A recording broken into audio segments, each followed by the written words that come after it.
നമസ്കാരം. ന്യൂസ് കേരള പ്രധാന വാർത്തകളുമായി സി കെ നാസർ കാഞ്ഞങ്ങാട്. അമേത്തി ലോക്സഭാ മണ്ഡലത്തിൽ രാഹുൽ ഗാന്ധി തന്നെ സ്ഥാനാർത്ഥിയായേക്കുമെന്ന് സൂചന. ഇന്ന് രാഹുലിന്റെ നേതൃത്വത്തിൽ മണ്ഡലത്തിൽ വൻ റോഡ് ഷോ ഉണ്ടാകുമെന്നും റോഡ് ഷോയ്ക്ക് ശേഷം നാമനിർദ്ദേശ പത്രിക സമർപ്പണം ഉണ്ടായേക്കുമെന്നാണ് അടുത്ത വൃത്തങ്ങൾ അറിയിക്കുന്നത്. ഇതിനായി ഒരുക്കങ്ങൾ ആരംഭിച്ചതായാണ് വിവരം.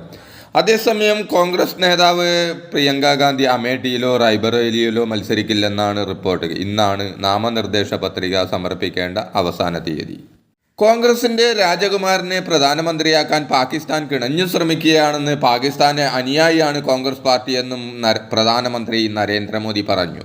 ഇമ്രാൻഖാൻ സർക്കാരിലെ മന്ത്രിയായിരുന്ന ചൗധരി ഫഹാദ് ഹുസൈൻ രാഹുലിനെ പ്രശംസിച്ചതിന് പിന്നാലെയാണ് മോദിയുടെ പ്രതികരണം. 400 സ്ത്രീകളെ ബലാത്സംഗം ചെയ്ത പ്രജ്വൽ രേവണ്ണ എന്ന കുറ്റവാളിയെ രാജ്യം വിടാൻ അനുവദിച്ചതാണ് മോദിയുടെ ഗ്യാരണ്ടിയെന്നും കയ്യിൽ ഇന്റലിജൻസും കസ്റ്റംസും IBയും